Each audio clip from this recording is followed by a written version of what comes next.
있다. 이렇게 표현을 좀 한 것 같습니다.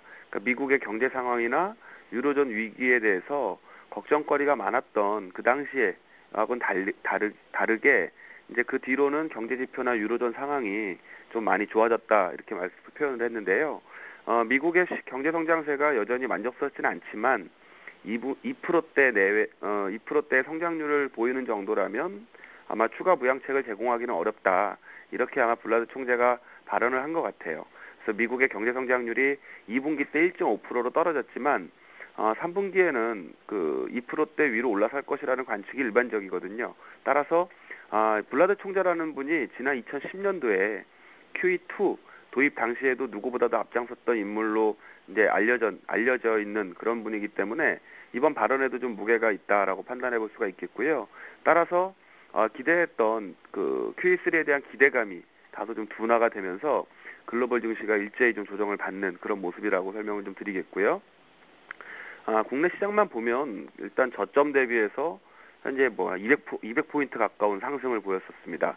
아주 빠르게 지수가 1950선 부근까지 올라선 이후에 추가 상승이 좀 제한되는 그런 모습, 따라서 상승 탄력이 둔화가 되는 모습이 좀 역력한 상황인데요.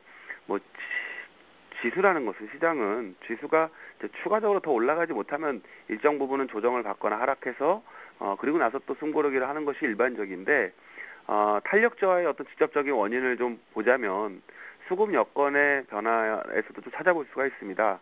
우선은 글로벌 유동성의 위험자산 선호가 계속 지속되고 있지만 외국인들의 그 매수 강도 약화가 국내 시장에서는 좀 포착이 되고 있거든요.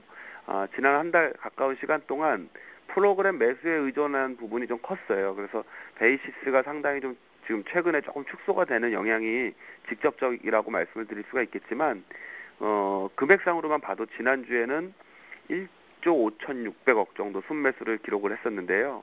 이번 주는 목요일인 어제까지 아직 6천억 미만에 또 그치면서 상당히 좀 1조 가까이 줄었고요.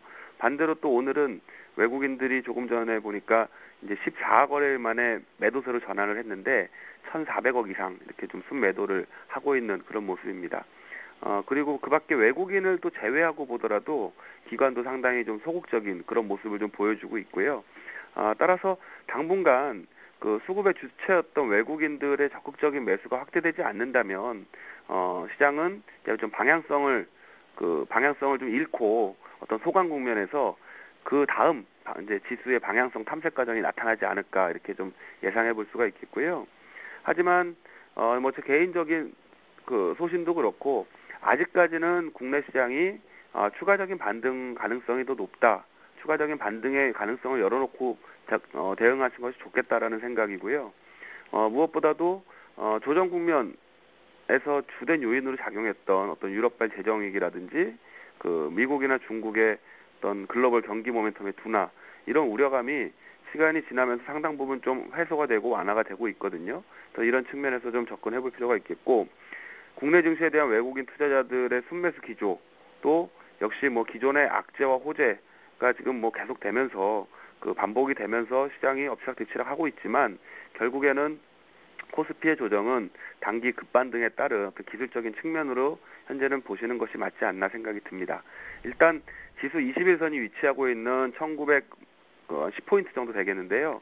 그 정도까지는 아주 자연스러운 그 조정이라고 보실 수가 있겠고 설사 그 추가적인 또 하락이 진행된다 하더라도 1900선대에서만 어떤 조정이 마무리가 된다면 반대로 9월 장세에서는 2000포인트 이상을 목표로 하는 그런 추가적인 상승 시도가 나타나지 않을까 이렇게 예상을 해보게 됩니다.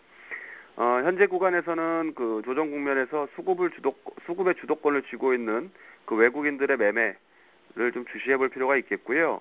특히 이제 기관하고 외국인의 쌍끌이 매수가 유입되는 종목들이 좀 더 그 주가의 탄력이라든지 지금 흐름이 좀 양호한 것 같습니다. 그래서 그런 종목들을 좀 압축을 해보시면 좋겠고, 최근 한 2, 3주간은 코스닥 시장이라든지 중소형주를 좀 많이 보자고 말씀을 드렸었는데, 사실 코스닥 시장이 최근 들어서는 이제 코스피보다도 더 상대적인 강세를 보이고 있거든요. 금일도 일단 전고점 부근이었던 500포인트 선을 돌파 시도를 하다가 장중에 하락 전환하는 모습인데요.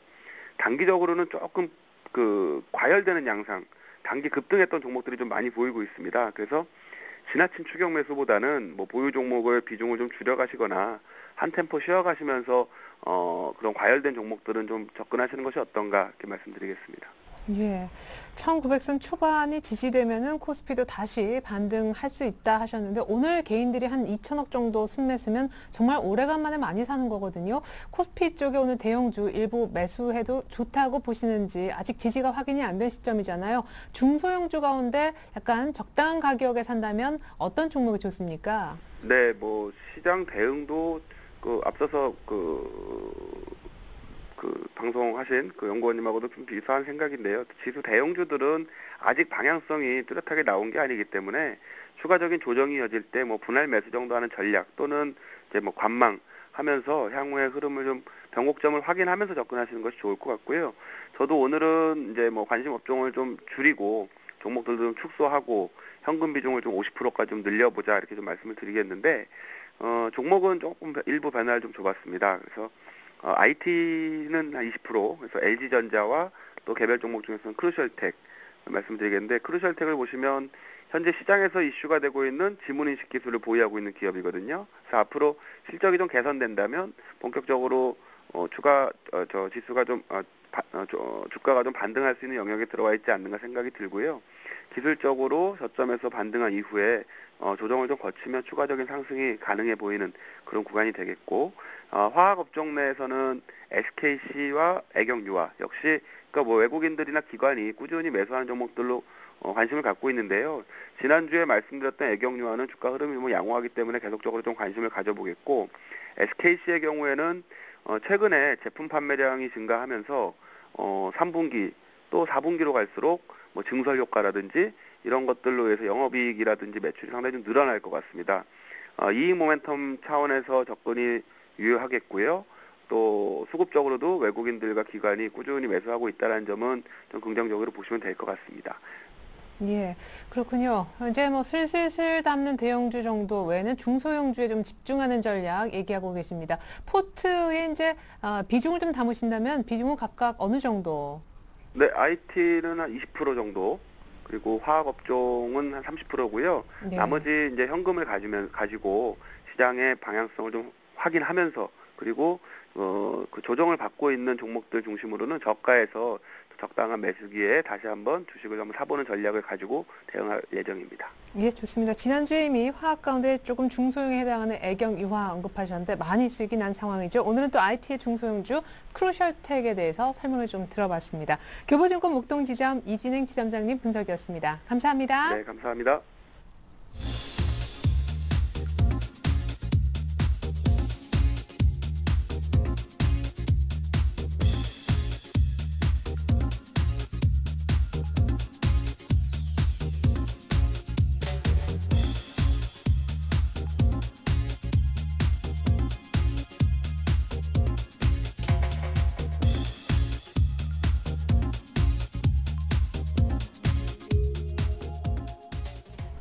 네, 삼성전자 낙폭이 줄면서 코스피도 일단은 1920을 회복을 한 상황입니다. 평택촌놈의 이기는 전략 이어갈 텐데요. 평택촌놈 우리 정우영 대표님 연결해보지요. 안녕하세요. 네, 안녕하세요. 네, 드디어 해외 증시에서 약간 조정 신호가 왔고 외국인들이 좀 마음이 변한 것 같습니다. 폭탄 프로그램 쪽에는 뭔가 마이너스가 들어오네요. 네, 프로그램 같은 경우에 이제 이 시간 현재 그 전체적으로 보면은 이제 순매수인데요. 네. 이제 차익거래에서는 매도가 나오고 있습니다. 그렇죠. 그래서 조금 전에 말씀하신 것처럼 이제 그 수급 상황하고 이제 해외 증시가 변동이 오는데요. 일단 첫 번째 말씀드릴 게 해외 증시입니다. 다우 같은 경우에 보면 3일 연속 음봉이 나오면서 21선 리턴했습니다. 그래서 일단 여기서 추가로 하락할지 좀 더 반등해줄지 그건 좀 지켜봐야 되는데 어쨌든 해외 증시 같은 경우에도 과도하게 상승을 했었는데요. 일단 조정 가능성을 현재 거의 열어놓고 보면 되겠고요. 그 다음에 오늘 수급상에서 보면은 이제 아주 특징적인 게 있습니다. 뭐냐면요. 코스피에서 개인의 매수와 외국인의 매도입니다. 그러니까 지난 8월 3일에, 그러니까 정확하게 3주 전이죠. 오늘 24일이니까 8월 3일에 개인들이 매수하고 외국인이 매도했거든요. 근데 그 이후로는 계속해서 반대로, 그러니까 이제 개인 매도와 외국인 매수가 이어졌었는데 3주 만에 드디어 개인이 코스피에서 매수해주고 있고요. 외국인이 이제 매도해주고 있습니다. 그리고 또 한 가지 놀라울 점은 뭐냐면 제가 그랬잖아요. 해외 증시가 꺾이면 외국인들이 선물해서 매도할 거다 그랬잖아요. 오늘 이 시간 현재 외국인들이 선물해서 3천 계약 이상 순매도인데요. 3천 계약 이상 외국인들이 순매도해 준 것은 7월 10일 이후로 처음입니다. 그러니까 거의 한 40일 전이죠. 그래서 일단 해외 증시가 이제 그 조정 가능성이 상당히 커졌고요. 그 다음에 코스피 동향에서 개인 매수, 외국인 매도, 그러니까 이제 하락 시그널이죠, 일종의. 그 다음에 이제 역시 외국인들이 지난번에 6월하고 7월에 엄청나게 이제 매도해주면서 이제 수익 내려고 그러다 못 냈거든요. 사실 손절하고 끝났습니다. 그래서 그 당시에 그 외국인 선물 매도 세력들이 아마 속된 말로 이를 갈고 있을 거예요. 그래서 아마 작정하고 한번 던질 수도 있는데요. 그 와중에 이제 선물에서 이제 프로그램을 움직여서 이제 제가 볼 때는 이제 매도가 조만간 나올 것 같은데요. 오늘 같은 경우에 프로그램이 전체적으로는 분명히 순매수입니다. 하지만 비차익거래에서 매수가 나오는 바람에 그렇지 사실 차익거래는 순매도입니다. 그래서 아마도 조만간에 이제 그 외국인이 현재 오늘 매도인데 프로그램에서조차 매도가 나와버리면 지수가 오르기 상당히 어려울 것이라서 저는 이렇게 거의 내다보고 있습니다. 그래서 일단 오늘 결과는 이제 해외 증시하고 삼성전자 하락으로 약세가 맞고요. 내일 예상 그러니까 월요일이죠. 수급 상황이 악화될 경우에는 추가 하락 가능성이 상당히 유력하다. 이렇게 저는 정리해서 말씀드리겠습니다. 네, 외국인들의 선물의 대량 매도가 또 이어지고 그야말로 프로그램 전체적으로도 마이너스 매도가 기록되면 좀 걱정스럽긴 합니다. 향후 지수 흐름 볼 때 이것만 보면은 어느 정도 예측이 가능하다라는 포인트가 있으시면 좀 부탁드리겠습니다. 전략도 얘기해 주세요. 네, 일단 추세하고 장중 등락 두 가지로 말씀드리겠는데요. 전체적인 어떤 상승과 하락 트렌드로 보신다면 일단 해외 증시를 첫 번째로 보세요.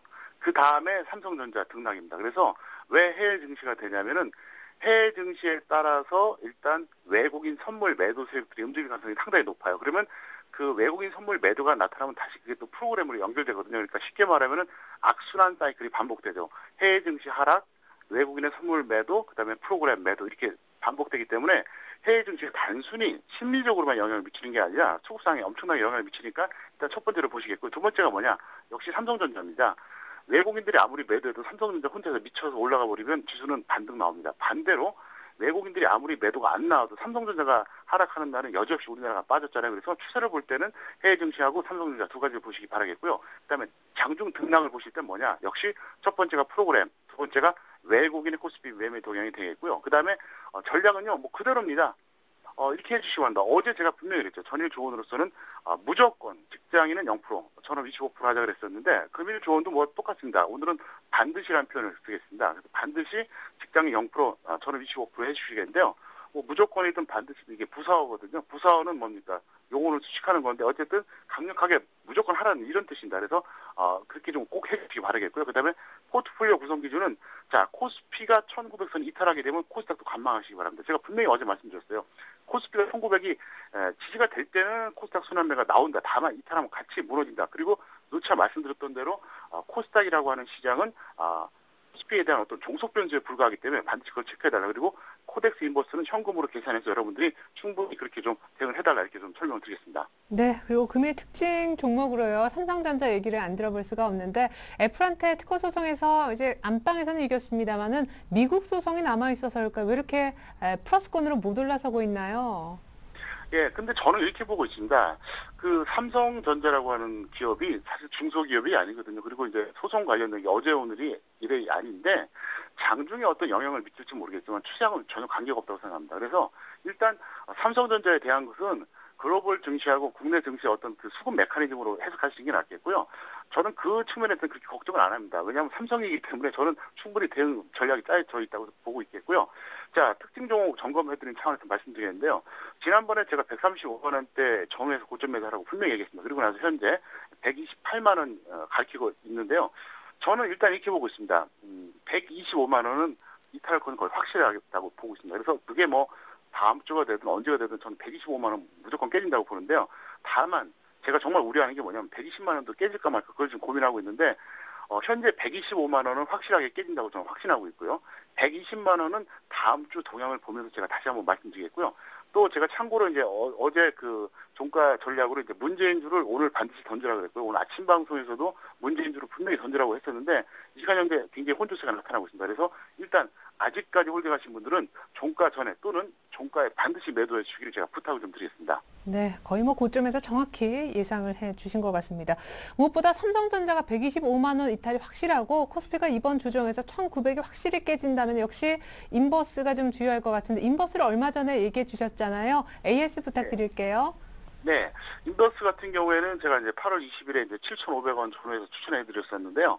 일단 손절가는 7,450원 보시면 되겠고요. 7,450원만 안 깨지면 일단 목표가를 플러스 10% 정도 보세요. 그래서 플러스 10%가 이제 뭐 크지는 않겠지만 대신 인버스는 부담 없이 비중을 많이 할 수 있기 때문에 여러분들이 거기에 맞게만 대응하시면 큰 무리가 없을 것 같습니다.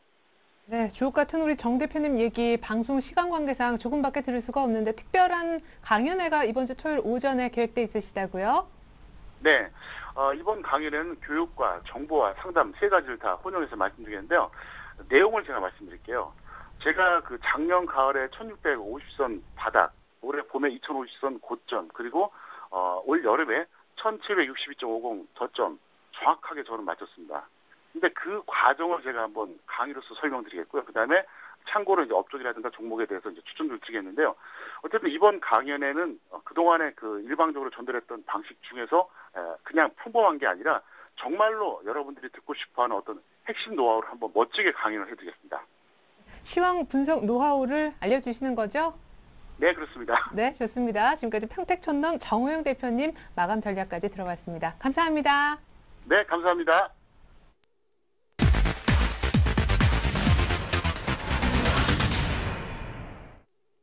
주간 5% 공략주, 일주일 동안 5% 정도 수익을 낼 수 있는 종목을 찾는 순서인데요. 먼저 이번 주 수익률부터 공개합니다.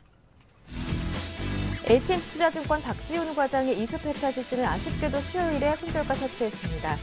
이어서 JB스탁 이정복 대표의 더존 비즈오는 어제 장중 연고점 돌파한 이후 오늘도 조금 더 오르는데요. 수익률 2.8%로 1위 달리고 있고요.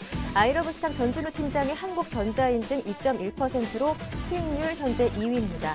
이어서 리딩투자증권 윤정훈 주임의 SK케미칼이 어제 추천받았던 종목인데요. 오늘 소폭 내리면서 현재 0.8% 정도 손실 중이고요. 마지막으로 동양증권 박현상 대리의 NC소프트가 어제까지 3% 넘는 수익률을 기록하다가 오늘 아쉽게도 외국계 매도의 수익률을 좀 줄였습니다. 0.8% 정도 수익 중입니다.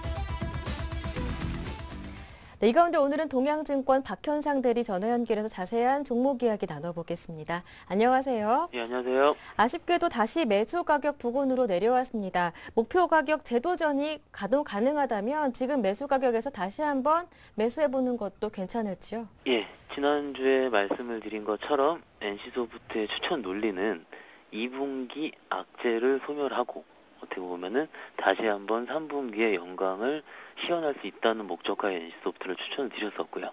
지난주와 이번 주와의 그 시황상의 변화는 전혀 없습니다. 물론 가격이 좀 올랐다가 오늘 좀 아쉽게 좀 빠지긴 하는데요. 뭐 외국계 매도가 나온다 그러더라도 아직까지 기초 체력이라든지 추천드린 논리는 변한 게 전혀 없기 때문에 지금 충분히 매수하셔도 무방하다는 생각이 좀 들고 있습니다.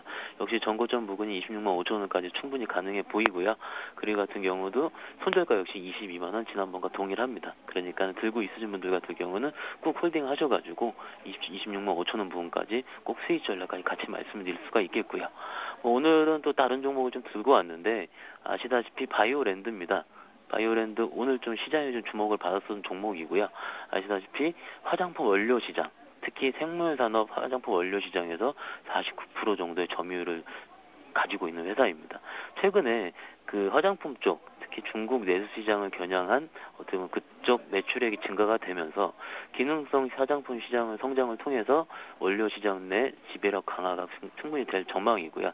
특히 2분기까지 실적이 안 좋았어요. 그렇게 하지만은 3분기 때 실적이 충분히 돌 수가 있다. 그 내용 자체는 하반기 때 마스크팩이 매출이 발생을 하거든요. 그래서 성장률이 2분기까지 정체가 되어 있을 때 지금 매수를 하자라는 전략이 있습니다. 이런 어떻게 보면은 이런 내용을 뭐 기관에서 레포트가 나왔다든지 미리 투자자가 좀 알았기 때문에 최근 2거래일 연속 양봉이 좀 솟고 있고요. 대신에 윗꼬리가 달리면 좀 밀리고 있는 모습을 보이고 있습니다. 이런 종목 같은 경우는 지금 차트를 보시면서 같이 말씀을 드리자면은 윗꼬리가 좀 심하게 달린 좀 종목이죠. 그렇기 때문에 장중에 5% 6% 급등을 할 때 따라잡는 전략보다는 철저하게 종가로 분할 매수하는 전략이 가장 맞고요. 그 전에 말씀을 드린 것처럼 매수가는 목표가는 금요일인 오늘 금일 종가, 그리고요 목표가는 전 고점 부근인 14,450원, 손절가로는 이번에 올라오기 시작한 전 가격인 12,500원으로 제시를 해드릴 수가 있겠습니다. 네, 오늘 추천받은 바이오랜드 전고점 부근인 14,450원까지 한 주간의 견조한 흐름 기대해 보겠습니다. 고맙습니다. 네, 감사합니다. 지금까지 주간 5% 공략주 김보람이었습니다.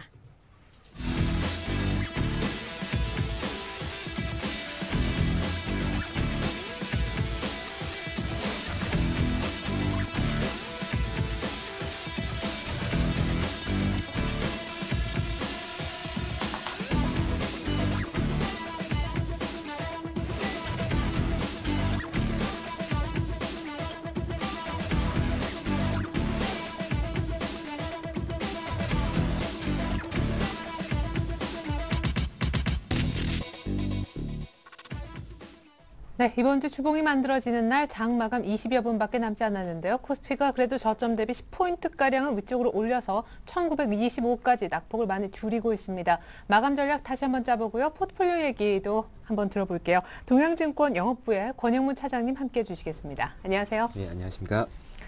2주 전 함께 했을 때 추가 상승 여력이 있으니까 주식 함부로 팔지 말라라고 하셨습니다. 그 이후에 1960까지 갔다가 이제 지금 조금 조정을 받고 있는데요. 네. 확실히 이제 대형주만으로 포트가 꾸려졌다면 약간의 변화는 필요할 듯해요. 네. 기본적으로 최근 지수의 흐름이 어떤 패턴대로 이렇게 움직이는 듯한 그런 느낌들을 많이 봤습니다. 현재 뭐 움직임들 본다라면은 최바닥권에서 어떤 머리 형태가 만들어지고 난 다음에 최근 들어서는 고점 이후에 조정받으면서 오른쪽 어깨가 만들어지는 그런 흐름이 아닌가. 그래서 역 헤드앤숄더의 흐름이 진행이 되지 않을까라고 한번 예상해 볼 수가 있겠는데요. 네. 우선 뭐 여태까지 올라왔을 때는 키 맞추기식으로 시가총액 상위 종목들 중에서도 그동안 많이 못 오른 업종들 쪽으로 해서 계속적으로 키 맞추기 형태의 어떤 시세 흐름이 나타났다라면은 저번 주죠. 저번 주말부터 해가지고는 지수가 일정 부분 조정을 받게 되면서 그동안 많이 움직이지 못했던 코스닥 시장, 그리고 중형 그 이하의 소형 이런 개별주들까지도 조금씩 움직여주는 그런 모습들을 보여주고 있습니다. 향후에는 그렇다면 우리가 어떤 전략을 가지고 대응을 해야 될 거냐라는 부분이 중요할 텐데요. 네. 앞서 말씀드린 것처럼 지금의 시장 흐름이 어떤 역 헤드앤숄더의 오른쪽 어깨 부분이 만들어진다라는 걸 가정한다라면은 지수상으로는 크게 상승할, 당분간은 크게 상승할 여력보다라는 종목별 장세가 펼쳐질 가능성이 높지 않느냐라고 점쳐볼 수가 있겠습니다. 그리고 어떤 이슈적인 측면에서 볼 때도 9월 12일 날 독일 헌재의 판결이 있죠. 그때 이제 그때까지는 좀 이슈가 좀 소강되는 그런 상태가 이어지지 않겠느냐라고 생각이 되고요. 그 이후에 향후에는 이제 결국에는 스페인의 국채 중에 한 절반 정도를 ESM이 매입한다라고 가정을 했을 때 스페인의 어떤 재정 간섭 수위 정도가 향후에 시장을 임팩트 있게 영향을 줄 수 있는 그런 요소가 되지 않을까라고 전망을 해보고 있습니다. 그래서 향후에는 지수 관련주보다는 당분간은 종목별 장세에 대비할 필요가 있겠다라는 주문을 드리겠습니다. 예, 그렇군요. 그러면 역 헤드앤숄더라는 기술적 흐름 차트는 코스피 기준으로는 단기 조정 정도를 얘기하시는 겁니까? 예, 맞습니다. 차트를 한번 보시면서 잠깐 짚어볼 필요가 있겠습니다. 종합주가지수 일봉 차트를 보시게 되면요, 머리가 상당히 작은 머리가 형성이 되고 난 다음에요, 이때 사실 하락갭을 동반하면서 박스권 저점을 깨는 흐름이었죠. 상당히 네. 공포스러운 국면이었었는데요. 거의 이틀 정도만 요 밑에서 주가의 흐름을 보여주었었고요. 그 이후에 큰 폭의 상승, 그리고 하락할 때 각도보다도 훨씬 더 가파른 상승 각도로 올랐었죠. 그래서 초기에 대응을 하지 못한 투자자들 같은 경우에 상당히 난처한 국면에 처하셨을 거라 예상이 됩니다. 근데 상당이 급한 상승 이후에 지금 조정을 받고 있지만은 상당히 양호한 조정입니다. 지수의 하락 폭으로 보나 향후에 이제 펼쳐질 그런 조정을 예상을 해볼 때도 뭐 나쁜 이슈들이 일단은 소강된 상태고, 그다음에 특별히 그렇다고 해서 좋은 호재도 없는 그런 상황에서 오른쪽 어깨 부분이 만들어지면서 9월 12일 이후에나 아마 방향을 위쪽으로 합헌 판결이 나면서 방향을 잡지 않을까. 그렇게 된다라면은 역 헤드 앤 숄더의 어떤 완성되는 흐름을 가지고 위쪽으로 방향을 잡지 않겠느냐라고 예상을 해보고 있습니다. 네, 9월 12일까지 코스피는 좀 방향을 못 잡고 크게 빠지지도 않으면서 그런 흐름을 보일 거니까 이제 종목별로 개별주 매매 좀 해보자라는 의견이신 것 같습니다. 잠시 후에 보겠지만 오스템 임플란트가 3주 만에 거의 30% 가까이 수익이 난 상황인데요. 그런 의미에서 오늘 새로운 개별주 혹시 갖고 오셨나요? 네, 새로운 개별주 편입을 했습니다. SBS 콘텐츠허브라는 종목을 가장 높은 비중으로 편입을 했습니다. 지난주에 LG전자가 가장 높은 비중으로 40%였는데요. LG전자 비중이 줄어들게 되면서 그리고 오스템 임플란트 수익 실현을 하게 되면서 신규 종목으로 SBS 콘텐츠허브를 편입을 하게 됐습니다. 비중 40% 보유기간 3주로 제시를 해드리겠습니다. 크게 좋은 점으로 꼽을 수 있는 게 세 가지가 있는데요. 첫 번째로 모회사 SBS의 확고한 콘텐츠 경쟁력을 기반으로 하고 있다라는 점이고요. 두 번째로는 이게 가장 핵심적인 포인트입니다. 최근 들어서 무선 통신망이 상당 부분 변화를 하고 있습니다. 그럼 3G망에서 이제 4G, LTE망이죠. 이쪽으로 변화를 하게 되면서 다운로드를 받는 시간들이 대폭적으로 줄어들고 있죠. 그러면서 스마트 기기로 플랫폼이 확대가 되면서 그로 인해서 콘텐츠 유통 시장 확대에 대한 수혜를 고스란히 받고 있다라는 점이 가장 핵심 포인트고요. 그리고 마지막으로는 최근 들어서 일본 시장에서 한류 열풍들이 불고 있는데요. 일본 같은 경우에는 우리나라보다도 드라마 제작 비용이 상당히 높습니다. 그래서 드라마 제작 비용이 낮음과 그다음에 한류 열풍으로 인해 가지고 어떤 일본 쪽으로의 드라마 수출을 기반으로 해서 어떤 해외 시장 통한 성장도 기대해 볼 수 있다라는 점에서 이 종목 40% 비중으로 추천드리고요. 매수가로는 오늘 금일 종가로 제시를 해드리겠습니다. 목표가로는 15,700원을 제시를 해드리고요. 그리고 손절가 12,300원을 만약에 깨게 된다라면은 일단은 리스크 관리에 유념하셔야 된다라는 점에서 목표가 15,700원 정도까지는 충분히 상승의 여력이 있다라는 주문을 드리겠습니다. 네, 좋습니다. 한 3주 정도 비중을 많이 실어서 SBS 콘텐츠허브를 보자 설명을 들어보았습니다. 자, 오스템 임플란트가 포함되어 있는 권인문 차장님 기존 포트 열어볼게요. 자, 오스템 임플란트 외에도요, 아까 언급해 주신 바대로 LG전자가 사실 2주 전 40% 정도 편입이 되었었지요. 자, 누적 수익률을 오늘 낮 12시 기준 한번 집계를 해봤습니다. 오스템 임플란트는요, 오늘 장중에 신고가 30% 가까이 3주 만에 이 정도의 높은 수익이 났습니다. 오늘 다 파실 생각이시고 LG전자는 살짝 비중 줄이고요. 예, 맞습니다. 오스템 임플란트는 목표가를 21,300원으로 잡았었는데요. 훌쩍 넘어가는 그런 수준의 수익률을 보였습니다. 그리고 오늘 큰 음봉을 거래량이 터지게 되면서 보이고 있는데요. 일단은 수익 실현하는 것으로 해서 수익을 좀 챙기고 신규 종목 중에서 지수 시가총액 큰 지수 대형주가 아닌 개별 종목 중에서 똘똘한 SBS 콘텐츠허브를 신규로 가장 큰 비중을 편입을 했습니다. 네, 사실 2주 전만 해도 가장 똘똘하게 보셨던 LG전자 AS도. 네. LG전자 2주 동안의 흐름을 본다라면은 특별한 가격 조정은 없이 어떤 기간 조정을 거치는 그런 흐름인데요. 일단은 지수가 쉬어가는 과정 중에서는 이러한 부분들이 좀 탄력적인 흐름을 기대하기는 어렵다라는 측면에서 10% 정도 비중을 줄였고요. 조정 받는 중에 일시적으로 21선 깨는 흐름도 한 번 정도는 나와줄 수 있다라는 점에서 혹시 편입을 하지 못한 투자자들 같은 경우에는 21선을 일시적으로 깨는 흐름이 나온다라면은 신규로 편입해보는 것도 한 가지 방법이겠다라는 주문을 드리겠습니다. 네, 좋습니다. 이렇게 해서 두 종목 AS까지 받아봤습니다. 좀 변화가 있네요. 완성 포트 보여드릴게요.